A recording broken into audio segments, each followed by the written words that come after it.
making Thursday, things we're making Thursday, yeah. Things we're making Thursday, things we're making Thursday, things we're making Thursday, yeah. Hi guys, Michelle here. Things we're making Thursday. It is that time of the week again. It's been a great week. Been busy as always. If you guys don't know what Things We're Making Thursday is, it's pretty much just all explained at the beginning of the song. A group of collaborators got together, said, let's do a free pattern every month, get everybody to join in that wants to join in. If you have a channel, you can post the videos and share it out, share everybody out. If you don't have a channel, you can send pictures to anybody that does have a channel, or join the Facebook group and post pictures there. Or you can just do it behind closed doors and don't tell anybody, but at least you have that pattern and you can just follow along with all of us. Yeah, Things We're Making Thursday in a nutshell. And so I was really excited for this pattern. And when you read things, you think it's going to turn out a certain way and you get your expectations set for things to work out. Now, I want to show you and explain something. I didn't do this pattern because of a couple of reasons. So this is a free yarn inspirations pattern. And now let me say, I don't know if everybody's having the same problem as me, or if they were able to get things to work differently. If they did, that's great. So far, the videos that I've seen, everybody's pumpkins are turning out wonderfully. I don't know if they had certain expectations and it's just, I don't know. It's probably just me. But let me explain what my problem is. So I'm going to show you guys some stuff.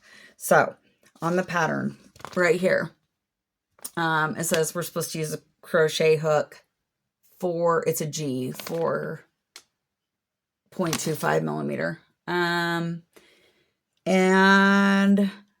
that if you do a gauge swatch, which is you do 12 double crochets, it should come out to 4 inches with 10 rows.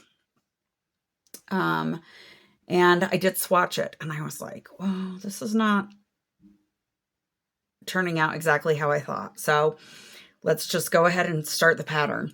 So with a 4-weight yarn, which my yarn is a 4-weight yarn. So, it says this pumpkin is supposed to measure, do you see that? 23 inches tall by 10 and a half inches circumference around. And I worked row after row and I started getting really frustrated because I was like, this thing is tiny and I'm expecting this big pumpkin. Now I have figured, even if the stem is like 4 inches, that's still, a 19-inch pumpkin. I'm expecting not this, right? So just, chain 36 and then you single crochet in the first row. So I am going to show you what this turned out like on another 4-weight yarn. This is another 4-weight yarn that I have. And it's actually a little bit bigger. So it should turn out even bigger than what this 4-weight yarn did because it's a little thicker, even though they're both 4 weights. And I'll be honest, when I started with this yarn, my pumpkin started turning out even smaller than what this other little sample I did.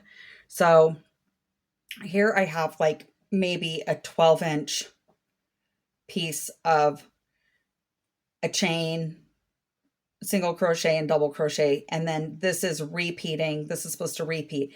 And then what happens is you sew these two ends together and you cinch this up to this up.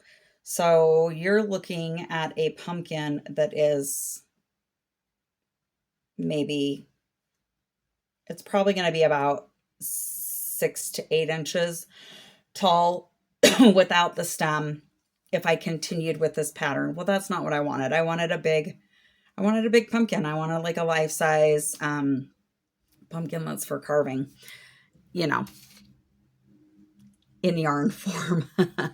So I was like, I am going to do this different. Not only that, so I crocheted loosely, and when you're going to stuff something, the looser you crochet, the more you can see through. And to get it even this big, I mean, the stuffing would be hanging out through the yarn almost. So it just was not something that I was pleased with. So I'm doing my own thing.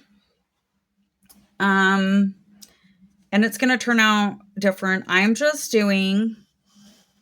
going to do the same thing where I'm going to stitch the last row to the front row, the first row, and that'll make a cylinder, basically the same type of directions as this.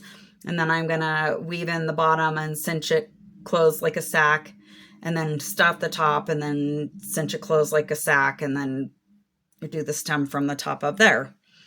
So I am doing, let me get untangled here. I got a mess going on. A single crochets instead of single and double, so that I don't have, it's a little tighter stitch. But on the second row, every other row, I am doing, to get these ridges, I'm doing the back loop only. So on the back side, it is flat.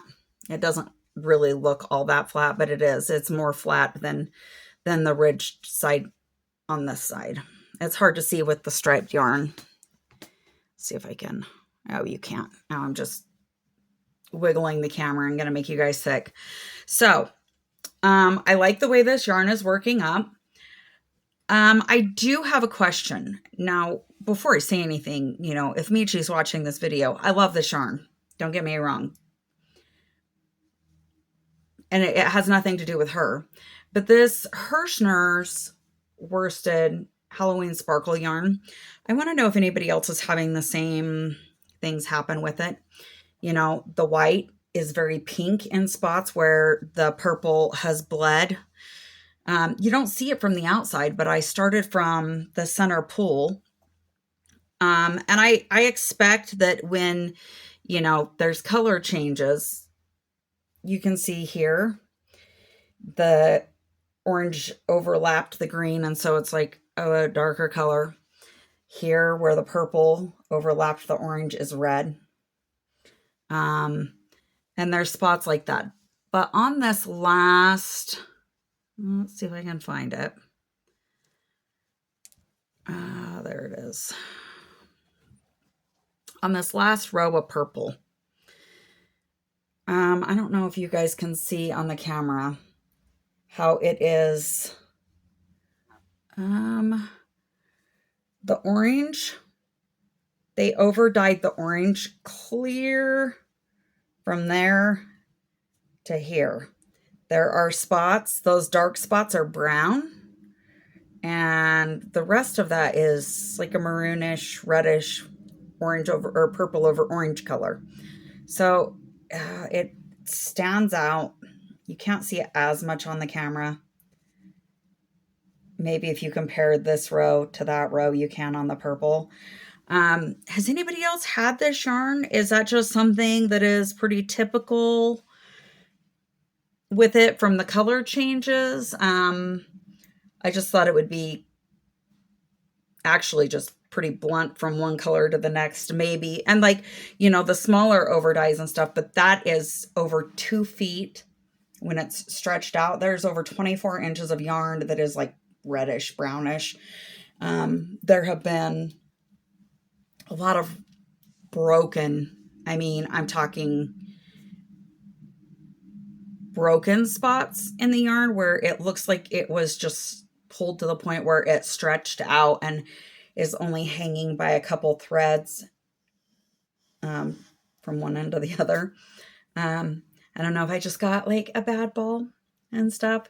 Don't get me wrong. Like, I'm still using it all day long.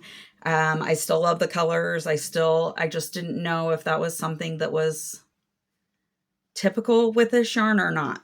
Because, you know, I love the yarn, especially the candy corn one too. And I don't want to buy more if that's pretty typical for it. But if it's not, I would like to buy some more of the candy corn one because I want to do some other things with it. So anyway, this video is becoming very long. It's just there kind of was a lot to go over. So no real pattern and stuff. I just did 70, I can't remember how many stitches I did, 75-ish stitches, because I figure by the time, you know, it gets drawn into half, I mean, that's about the size that I wanted. That's like a real life pumpkin, you know, little bigger than my head. Yeah. So anyways, video that's gone way too long, as always. And I will see you next week, hopefully with more completed. I've got a lot going on this week. I've got, we're getting cold, so I've got more. I might have to get my garden up this week. So if that happens, I don't know. We'll see if I have time to get it done. I'm not going to end up with all three because I basically already done a whole pumpkin and pulled it apart because it wasn't what I wanted. Not with this yarn and stuff. I might keep going with the teal yarn and do a teal pumpkin for to put on the porch. I don't know if you guys know the teal pumpkin project, where if you have a teal pumpkin, you offer things for kids that are like, a lot of kids have allergies, nuts, and kids are allergic to chocolate and different candies and stuff, and you offer non-candy items for those kids. And at least we do this in our area. I think it's called the Teal Pumpkin Project. And if you have a teal pumpkin on your porch, those kids with allergies know that they can go to your house, trick or treat at your house. So I might keep going with the teal yarn that I have and do a teal pumpkin crochet for the trick or treaters. So yeah, I mean, I always have non-candy stuff for the kids anyways, but having a crochet teal pumpkin will be fun if I do that this year. So I don't know. We'll see with everything else going on. It'll be on the agenda for next year if not. So you guys have a great week. We'll see you again.